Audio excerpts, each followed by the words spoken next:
మంద ఉండడానికి కూడా కావాల్సినంత స్థలం ఉందంట. బైబిల్ చెప్పింది మంద ఉండడానికి కూడా గిలాదులో ఏముంది? స్థలం ఉన్నది. చెప్పండి, ఏమున్నది అక్కడ? మంద ఉండడానికి కూడా అక్కడ ఏముంది? నా దేవునికి ముందే తెలిసి పరిచర్య గురించి మంద విస్తారము కాబోతుందని ముందుగానే స్థలమును ఆయన ఏర్పాటు చేస్తున్నాడు. మందలో స్థలం ఒకటే కాదు, ఇప్పుడు మందలో ఏముందంటే కావలసిన శ్రేష్టమైన మేత. ఈరోజు ఆ మేతను దేవుడు మీకు ఇస్తున్నాడు, ఆ ఆహారాన్ని దేవుడు నీకు ఇస్తున్నాడు.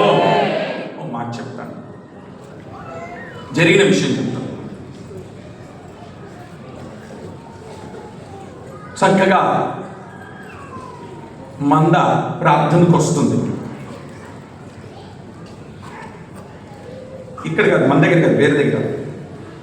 ఆ మందిరానికి సంబంధించిన ఒక పెద్ద సీనియర్ ఆమె ఏం చేసిందంటే, ఒక ఊరిలో ఉంటుందేమో, అంటే ఒక 5-6 కిలోమీటర్ దూరంలో ఒక చిన్న ఊరిలో ఉంటుంది, ఒక బస్తీలో ఉంటుంది.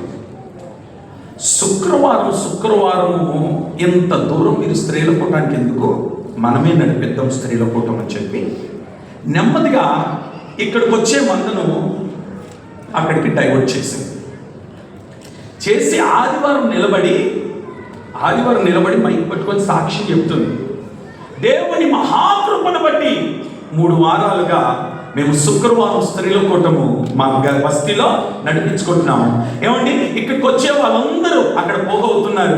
ఆ సమీపంలో ఉన్న మీరు కూడా మా దగ్గరికి రండి, ఆ స్త్రీల కూటం జయప్రదంగా జరిపించుకున్నామని పాస్టర్ గారి ముందే మైక్ తీసుకొని సాక్షి చెప్పారు. పాస్టర్ గారు నవ్వుకుంటూ ఊరుకున్నాడు. అంతే అయిపోయింది. 2 నెలలు 3 నెలలు నడిచింది. 4వ నెల ఆ మందంతా మరల ఇక్కడ స్త్రీల కూటంలో కనబడేటప్పటికీ ఈ స్త్రీల కూటానికి వచ్చినప్పుడు ఆ పాస్టర్ గారు వాళ్ళని అడిగినాడు, ఏమమ్మా ఇన్ని నెలలు రాలేదు, అక్కడికి వెళ్ళి మళ్ళీ ఇప్పుడు వచ్చినారు, ఏమైందంటే అమ్మగారు లేరండి, అందుకని మేము ఇక్కడికి వచ్చాము.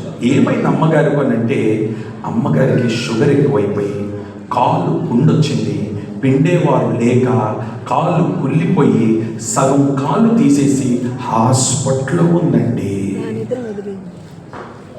కాలు ఏమైందంట? ఎందుకు? మందను డైవర్ట్ చేసినందుకు. మందను, మేత తినే మందను ఏం చేసిందామే? డైవర్ట్ చేసింది. ఇది నీకొక హెచ్చరిక. సంఘాన్ని డైవర్ట్ చేస్తున్నావా? జాగ్రత్త. కాలు చేతులు తీసుకునే రోజులు వస్తాయి, జాగ్రత్త. మంచి మేత తింటున్న మందాన్ని పాడు చేయొద్దు.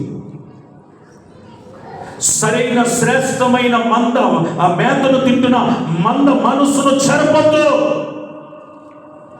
వారి ఆలోచన చెరపొద్దు. శాపగ్రస్తుడిగా మారిపోతావు.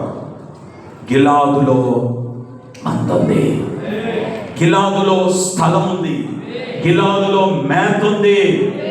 ఆమె చెప్పండి ఒకసారి గట్టిగా.